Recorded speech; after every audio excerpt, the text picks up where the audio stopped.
Hi hi friends. మనకు చిన్నప్పటి నుంచి చాలా అన్ని పండుగలు అన్నీ గుర్తున్నాయి లోపల. కొంతమంది చెప్తున్నారు. ఫస్ట్ సంక్రాంతి వస్తుంది, అప్పుడు అందరం పతంగి కనిపిస్తుంది. సెకండ్ అన్ని పండుగలు ఉన్నాయి కానీ సెకండ్ దానికి ఆటని మనం ఏం చెప్పుకోలేము. రాఖీ పండుగ అనుకున్నాం, అక్క వచ్చి రాఖీ పెడతాం. శ్రీరాముడు గుడికి వెళ్తాం. మళ్ళీ కృష్ణాష్టమి చిన్నప్పుడు అమ్మ నాన్న కృష్ణ వేషం వేసి పంపిస్తారు. మళ్ళీ చిల్డ్రన్స్ డే మా స్కూల్కి వెళ్తారు టీచర్లు, అది కూడా పండుగనే కదా.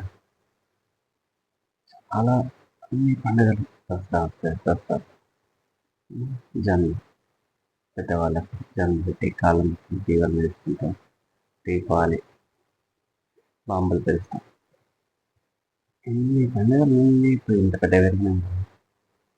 అన్నీ చిన్నప్పుడు అన్నీ గుర్తుంటాయి, చాలా బాగుంటాయి. చిన్నప్పుడు స్కూల్ లేకపోతే గోళీలు ఆటలు అన్నీ గుర్తొస్తా ఉంటాయి, చాలా బాగుంటుందండి. కానీ ఇంత పెద్ద పెట్టినాక మళ్ళీ చిన్నప్పుడు వేసా అన్నీ చూడలేకపోతాం కదా. ఇలా చాలా మంది కనిపిస్తారు. ఇప్పుడైతే వినాయక చవితి ఇప్పటికి 3 రోజులు అయిపోయింది. ఇవాళ మాకు టెంపుల్ వరకు చాలా ఎంజాయ్మెంట్ అనిపించింది. చిన్నప్పుడు వినాయక చవితి అంటే వినాయక అడిగి వెళ్ళేది, ప్రసాదాల కోసం వెళ్ళింది. ఇప్పుడు చాలా సిన్సియర్గా అయిపోయింది.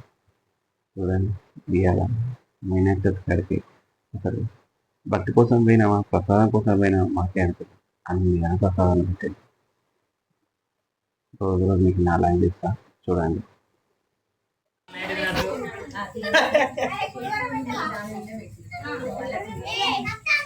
ఎక్కడ దొంగలు అక్కనే ఏంద్రా పేపర్లారా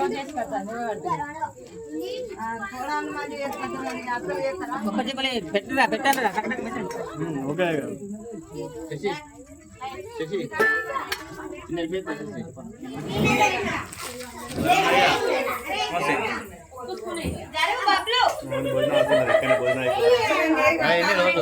భోజనం లేదు మాకు రోజు ఒక పూట మధ్యాహ్నం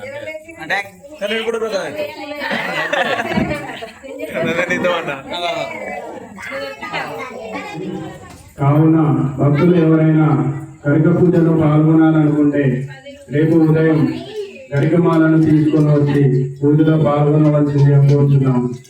అలాగే సాయంకాలం వేళ దీపారాధన పూజ కూడా ఉంటుంది.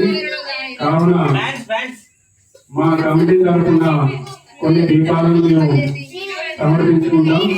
అలాగే మీరు మీ వంతు కృషిగా ఎవరి దీపాలను వాళ్ళు తెచ్చుకొని ఇక్కడ దీపారాధన చేసుకోవాల్సిందిగా కోరుతున్నాం.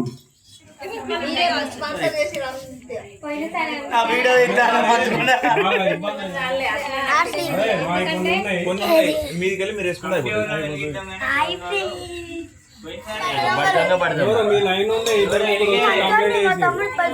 వాళ్ళు లేరా?